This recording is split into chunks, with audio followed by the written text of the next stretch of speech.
all have our favorite movies, some of them objectively good, and others not so much. There are some films that have reached that lofty apex of the medium, the perfect movie, a film that cannot be significantly improved by any change.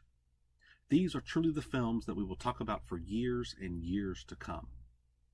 But what are the films just below these? The films that have that one problem, that one thing, be it an odd scene or a weird special effect choice, that keeps it from that highest echelon. These are our interests here. This is the Near Perfect Movie. For this inaugural edition of the Near Perfect Movie, I think we need to address the quintessential Near Perfect movie, Predator. Made in 1987, Predator focuses on Vietnam War veteran Dutch and his paramilitary forces trek into an unspecified Central American nation to retrieve a foreign cabinet member lost in the jungle after a communist insurgency. Dutch's team consists of Mac, Pancho, Blaine, Billy, and Hawkins, each one capable and efficient in their own way. Accompanying them is CIA officer and former Vietnam comrade of Dutch, Dylan. When the two meet for Dylan to present the assignment, you learn everything you need to know about their past from their brief interaction, where the two greet each other in the manliest way known to all humanity. You son of a bitch! Dutch's team is inserted into the jungles and begin to make their way into the unknown. As they travel through the jungle, you can really feel the tension building as something not quite right hangs over the entire mission. Dutch does not trust Dylan despite their past exploits together, due to him now being with the CIA. His suspicion is heightened when the team discovers a crashed helicopter along with 3 corpses that have been skinned. They recognize the skinned men as Green Berets, and Dutch begins to suspect that Dylan knows more than he has let on. The team continues onward, still on high alert about the oddities unfolding in the mission. They locate the guerrilla camp and find them executing hostages. Dutch's team mounts an attack on the camp, killing the majority of the rebels along with several Soviet intelligence officers, leaving a lone rebel, Anna, alive. After reviewing the remains of the camp, Dutch realizes that they've been deceived. He confronts Dylan and forces him to admit that the mission had nothing to do with rescuing any cabinet member. The guerrilla force was actually a Soviet-formed invasion force that the CIA wanted to stop before they became a legitimate threat. The Green Beret team found earlier had been sent in first, but had obviously failed. Knowing that more rebels will be arriving at the camp soon, Dutch's team takes Anna and decides to move quickly to the extraction zone. It's at this point that we are given our first glimpse of the coming twist. The commando team is being hunted by a cloaked figure using thermal imaging to track them. Billy catches a glimpse of the figure's distorted shape, distracting him just long enough for Anna to escape. Hawkins runs after her and catches up to her. Unfortunately, the figure attacks and kills him, but leaves Anna alone. Dutch organizes a search party for Hawkins. While searching, Blaine is killed by the figure's plasma cannon.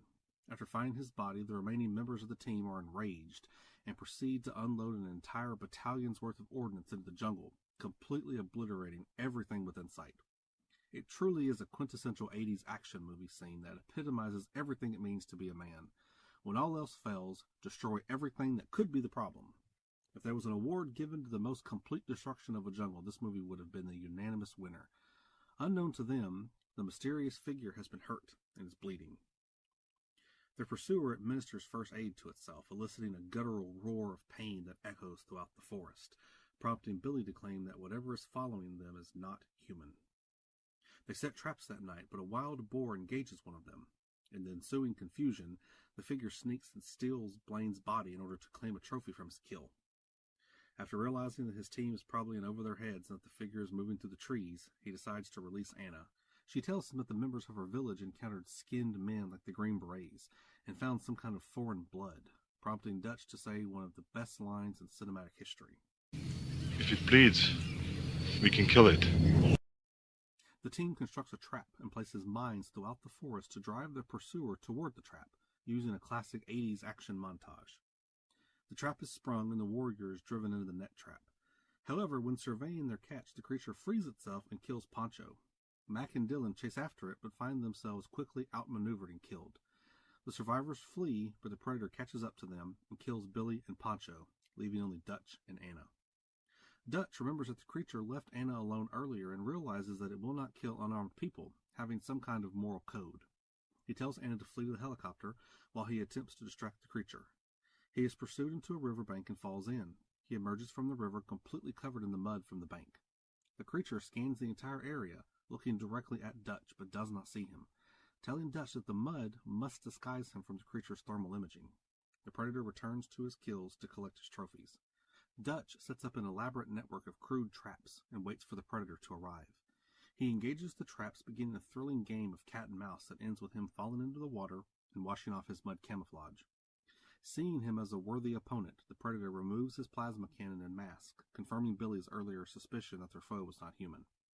They fight hand to hand with the alien easily overpowering him, but Dutch is able to trigger a trap that leaves the predator trapped under a considerable weight, defeated. The predator engages a self-destruct sequence on his equipment, and Dutch barely escapes the ensuing explosion. The movie ends with him finally making it to the helicopter and being extracted. Predator is a great movie with tight, thrilling action throughout. The characters are well defined and distinct in a film era where they could have simply been generic, boring action film character tropes. Tension hangs heavy from the moment the team sets foot in the jungle. There's no wasted time, no wasted dialogue, and no wasted action. Despite all these great aspects, it's the mystery that really sets this movie apart from others like it. What appears on the surface to be a simple war movie about a team being sent in to extract a target that finds itself without crucial need-to-know information about their true mission. But then the movie turns on its head as the highly trained, brutal kill squadron becomes the prey to a hunter far beyond their capabilities. But this series is called the near-perfect movie. I've heaped a ton of praise on the film, but what makes it near-perfect instead of perfect? You might think it's the jungle destruction scene where the team unloads an amount of ammunition that would have been impossible for them to carry with them on their mission. But it's not. This is an 80s action film, after all, and ammo limitations are an unknown concept in 80s action movies. A perfect film is defined by its genre. As long as it operates within the confines of its genre, things like this do not diminish its quality. Take some of the ammunition ordnance out of the movie to make it more realistic, and the film would not be improved in the slightest, and might just be diminished. No, the scene that knocks the movie out of the lofty position of perfect is the opening scene, which spoils the central mystery of the film from the very start. Apparently, the studio executives didn't trust the audience to be able to follow along with the story without knowing all the answers up front. I didn't mention it in the brief recap because I wanted to set up the idiotic decision to include it by showing how great the film works without the opening scene, which depicts an alien spacecraft entering the Earth's atmosphere. From the very beginning, we know that the creature following Dutch's team is an alien. So, all the mystery and intrigue that's peppered throughout the film is worthless, because we know the answer to all the questions. Instead of allowing the audience to be a part of the mystery and figure out the twist along with the characters, we're just handed the answer key from the start. We wouldn't want the audience to have to think about anything, now would we? It really ruined what was a perfect movie, but it's still near perfect. I can't imagine that you haven't seen The Predator, but if you haven't, make sure to do so as quickly as possible. I refuse to believe I spoiled the twist of the movie for you, and if I happened to do so, the twist would have been ruined in the opening scene anyway. Let me know what your favorite Predator sequel is down below. Spoiler, there's only one right answer. Thanks for watching.